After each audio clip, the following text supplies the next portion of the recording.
Hello and welcome to the Heat Check podcast, the Miami Herald to Miami Heat podcast. I'm David Wilson, and I'm joined, as always, on the other line by Anthony Chiang, our Heat beat writer here at the Herald. Anthony, basketball is really back.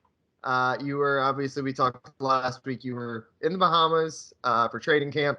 The last two nights you've been at FTX Arena to watch basketball games. One at an intra-squad, the Heat's annual intra-squad scrimmage on Monday, and then on Tuesday night, the Heat with a loss, but got to see some pretty interesting stuff. I would say not, a lot of key guys held out, including Jimmy Butler, but a lot of the stuff we were talking about in the preseason and excited, or in camp and excited to see once the preseason and the regular season got here. We got to see little glimpses of it on Tuesday night. Let's start there. We'll talk about Tyler Herro in the back half of this episode, his extension. I don't know if there's a whole lot else to say there. We talked about what it's going to mean last week. Biggest takeaway from last night. What's the biggest thing you learned? Well, there are a few, right? As you said, Jimmy Butler didn't play, Gabe Vincent didn't play, Victor Oladipo didn't play, all for rest purposes. Doesn't seem to be injury related. But those are three rotation guys. So it was really kind of hard to get a true read on the rotation, right, without those three. But I do think, considering the starting lineup was Kyle Lowry, Bam Adebayo, Tyler Herro, Caleb Martin, Omer Yurtseven, Tyler Herro looks like he's going to start. He started an inter-squad scrimmage, which you take that with a grain of salt, but still, he was the one in the starting lineup with Kyle, Bam, and Jimmy in that scrimmage. He's in the starting lineup to open the preseason. If he was going to be the sixth man, he wouldn't be starting the scrimmage or really probably the preseason opener. So I think all the talk about Tyler Herro wanting to start, will he start? Will he make him a starter? It seems like it's trending in that direction. Second, Caleb Martin. Again, he started the scrimmage too in that lineup. Mm-hmm. He started the preseason opener. We've said he's a favorite to replace PJ Tucker in the starting lineup. It really seems that way. He's played very well.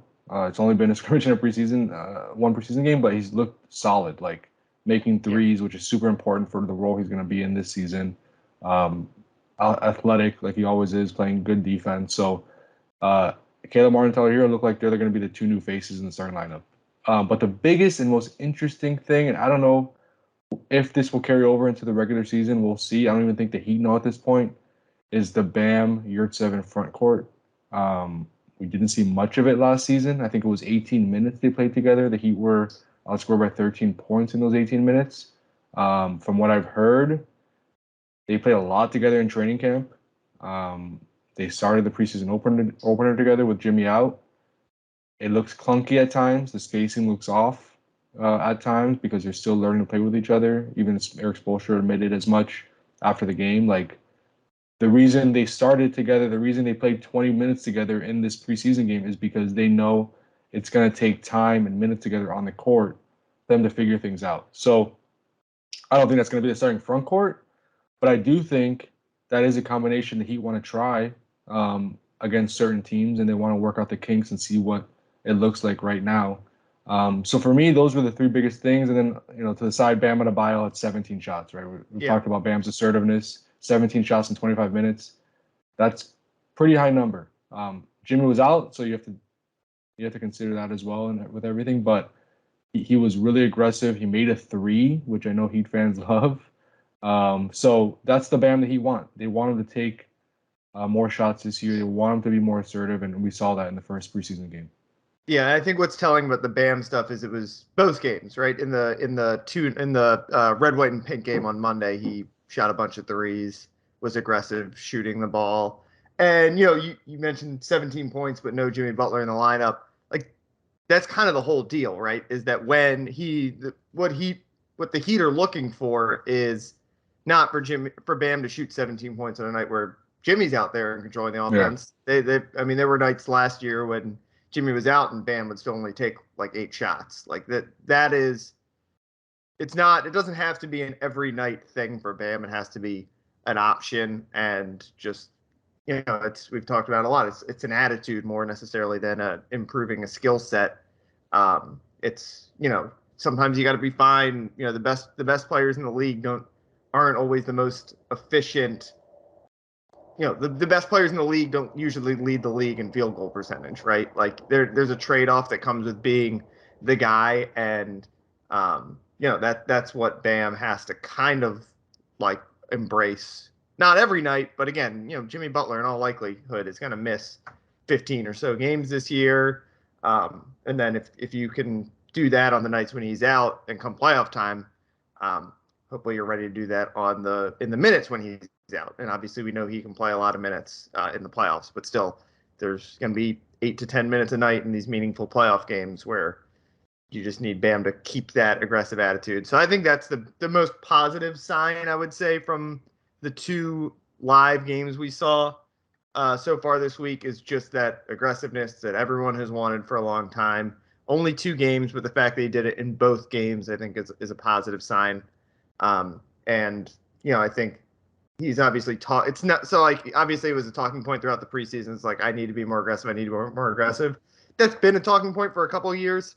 But at the same time, I think the fact that they really did not change very much of the roster, means that they have a little bit of faith that it's coming this year too.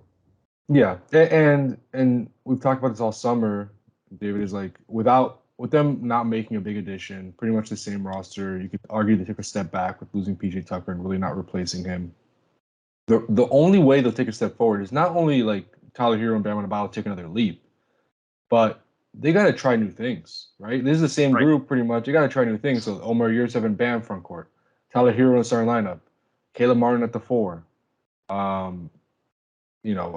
Max Strus maybe playing more off the bench, Victor Oladipo on a 6-man role. Like, they're going to try different things and tinker and experiment with stuff this preseason. That's what the preseason is for. But because they have to, because they know they can't just do the same thing they did last year. It worked, but teams got better. They really didn't make a big addition, so they got to try new things, and I think that's what you're seeing early on so far. Yeah, the Bam it tells me also, like, just that it's an option, right? It's not like, it's an option. It's not going to be the starting lineup, but I think I think Caleb Martin looks like the front runner to start at forward. Him and Jimmy to be the starting forwards with Bam at center. It's fair. Like, the Heat can't just assume that that's going to be the solution, right? Caleb Martin is a guy who was on a 2-way contract last year, really good in his small role. They're asking him to do a lot more this year by being the starter.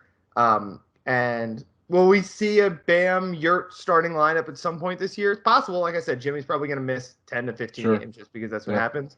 But is it also possible that becomes kind of I don't want to say their best lineup, but in certain situations, could it become their best lineup? And I think, power forward is not going to be filled by one guy this year. It's going to be filled by committee in a way that, a lot of good NBA teams do that, right? A lot of good NBA teams, especially when you've kind of been in this championship mix for a few years, and it's hard to pay everyone and it's hard to keep everyone.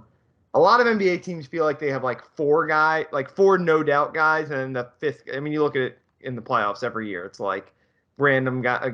One guy will be the closing guy in one series, and another guy will close games in the next series. And it feels like that's kind of the situation the Heat is in right now, right? With Bam, Jimmy, Tyler, and let's say Kyle Lowry. And that 4th spot, like, obviously it's the starting lineup, is up for grabs. But it's not. I don't think it's ever going to be filled by just one guy, because I don't think Caleb Martin is going to be all of a sudden like a most improved player candidate. And I don't know if, we know Duncan Robinson has some major flaws with his game, and Max Strus is probably a little small to just be that 5th starter. Right. And Yurt is a center, and 2 big lineups don't work against everyone. But those are 4. I didn't even mention Victor Oladipo. Obviously, could be a guy who fills that 5th lineup spot sometimes. Like, those are all good NBA players. Yeah.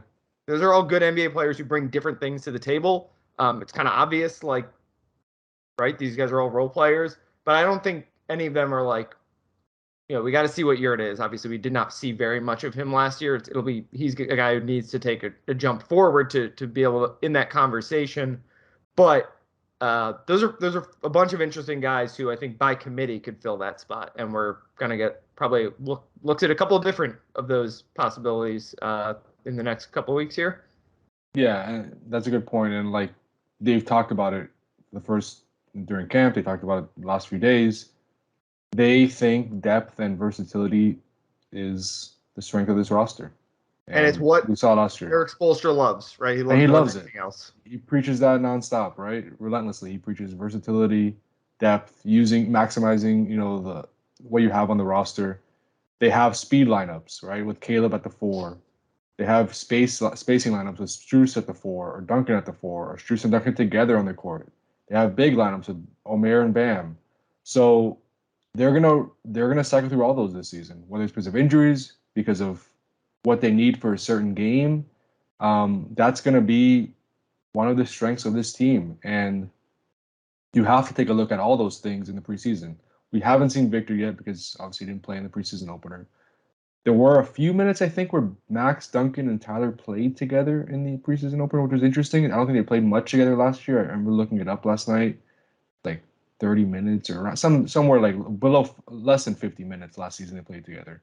Will we see more of those lineups? I know defensively there might be some concerns, but as far as like offensive spacing, probably not going to get a better lineup out there than one when you have Tyler, Max, and Duncan. So there's a lot of different ways this team can go. I think we kind of know what a starting lineup will look like, but the bench rotation is going to be interesting because I think it could change, like from game to game, honestly, depending on what the team they're playing and what they need on a certain night.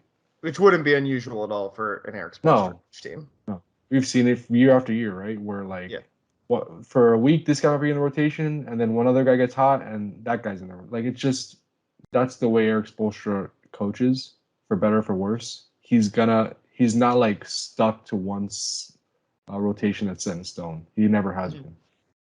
You mentioned no Victor Oladipo on Tuesday night. He's probably the one guy I'm still kind of most interested to see this preseason.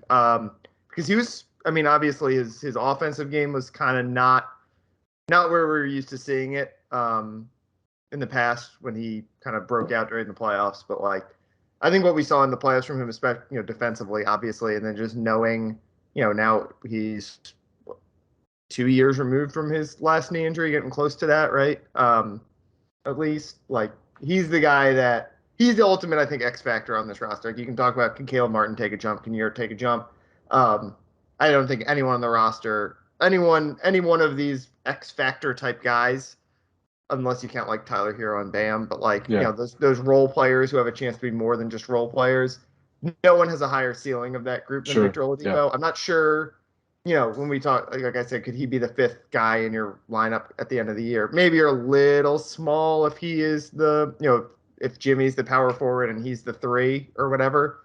But he's the guy who, if Tyler Herro goes into the starting lineup this year, like we all expect, like he's kind of, I think, the 6th man, at least maybe not nominally. Maybe maybe Max Strus will check into games first or whatever but like, in terms of the guy who can do the 6-man type stuff, spark you off the bench, run an offense, get buckets, and then obviously slot in with the starters and provide a role, and his role being defense compared to Tyler being instant offense.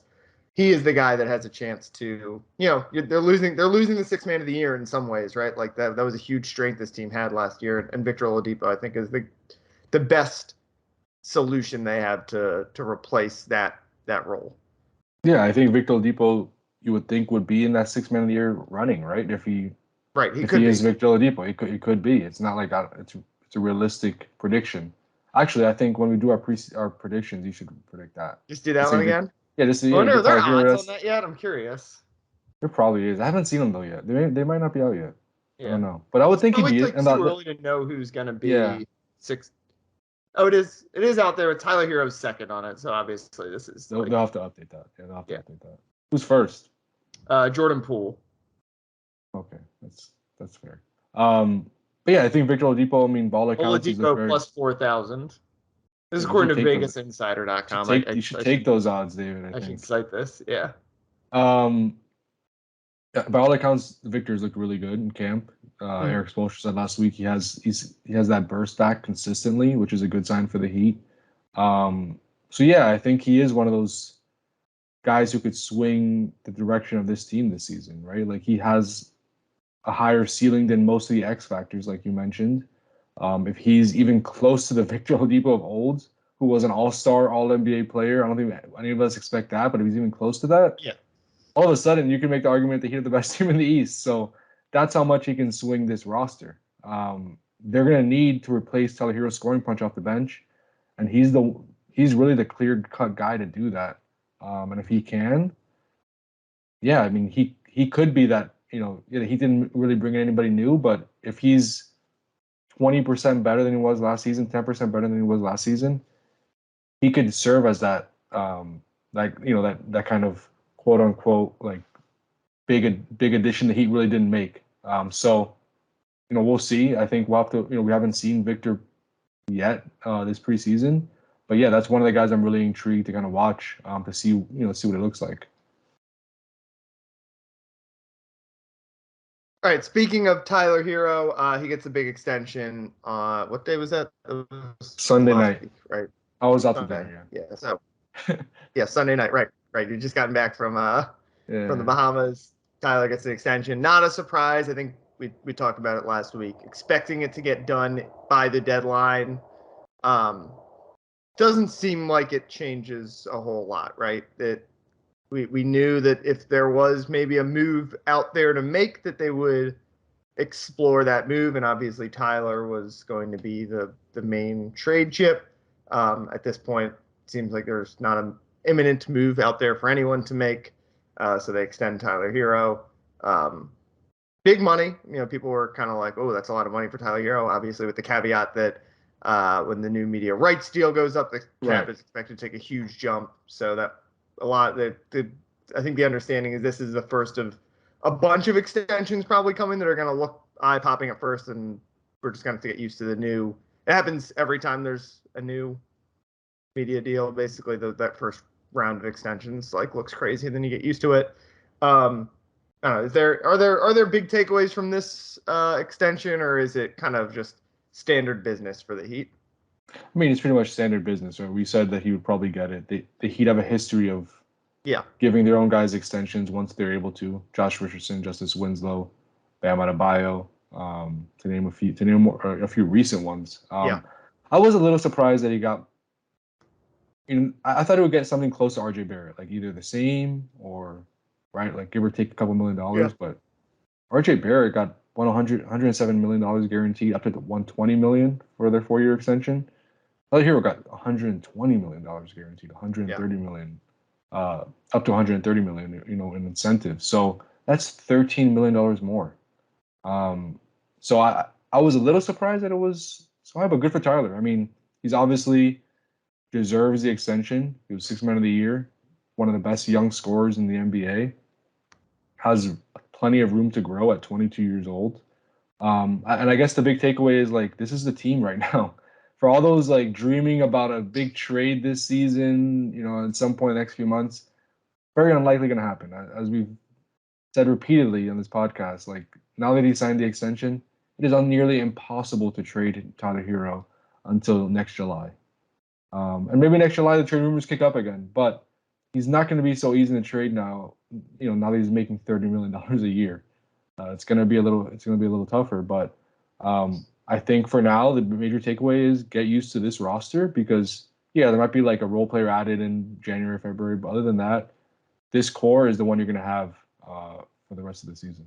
Yeah, and again, if this, they were going to extend him no matter what before the start of the season, but if they thought there was a possibility that a Bradley Beal or Shai Gilgeous-Alexander would be traded before the end of before the trade deadline, basically, they probably would have been a little bit more maybe aggressive at pursuing that kind of stuff right now. It's the NBA, things change fast, and who knows, Bradley Beal could be on a new team by February, or Damian Lillard could be on a new team by February. Probably not likely, given that those guys have obviously Beal just signed a big extension, and Damian Lillard, I would think is going to give it at least a year in Portland to see kind of the direction they're going. Shai Gilgeous-Alexander, it seems like he's kind of the one that I still think could maybe get moved by the deadline, just because I think OKC is going to be really bad. But so there is a chance that he could regret this, but I think, more likely than not, they were gonna stand pat no matter what. I don't know if they had you look, they didn't have the pieces to make the Donovan Mitchell trade or the Kevin Durant trade that people want. Like, they just didn't have the pieces for a lot of that stuff, obviously. So rolling with this lineup, banking on Tyler improvement. And you know what? If he improves and, then we go next offseason, there's going to be some more guys. And, so does it hurt the Heat's chances to win a title this year? Probably just a little bit, because they didn't, like you said, they didn't improve.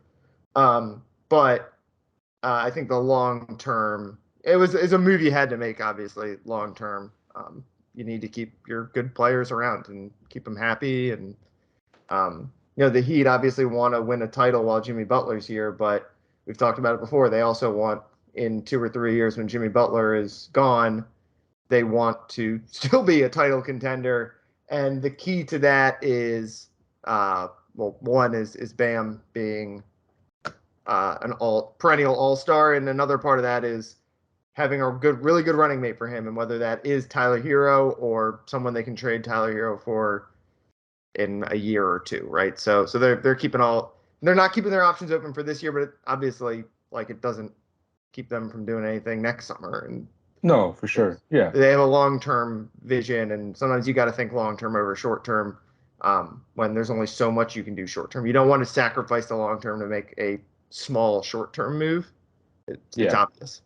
Yeah, and you said Bam and Tyler are the future, right? As of now, like, that's the future. And if you can have 2 top 30 guys, that's a good starting point, right? Like, Bam is the top 30 player right now, for sure. You can argue he's top 20.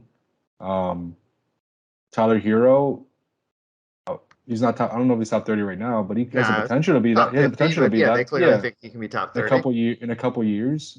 So that's a good starting point, for the Heat once Jimmy's 33 now. Obviously, Kyle Lowry, I think, is 36. So, they're it's like Eric Spoelstra said, like, Bam and Tyler are the future, but they're also the present. So it's like, it's an interesting dynamic, and I think, the Heat are in a good spot right now. And like I said, it doesn't mean they can't trade Tyler Herro in a year. And he's still, when the cap goes up, and you think about the contract as far as a percentage of the cap, like, it's going to be probably a good contract in a couple of years, for sure. Yeah. Once the cap goes up the way they expect it to. So yeah, this is the team for now, but like I said, it doesn't mean he's going to be here for the life of the contract. That's still to be determined. Yeah. And, the best way to get to title contention is to have Tyler Herro be even better this year, obviously. Yeah, it always was. It was always going to be hard to swing one of these big trades.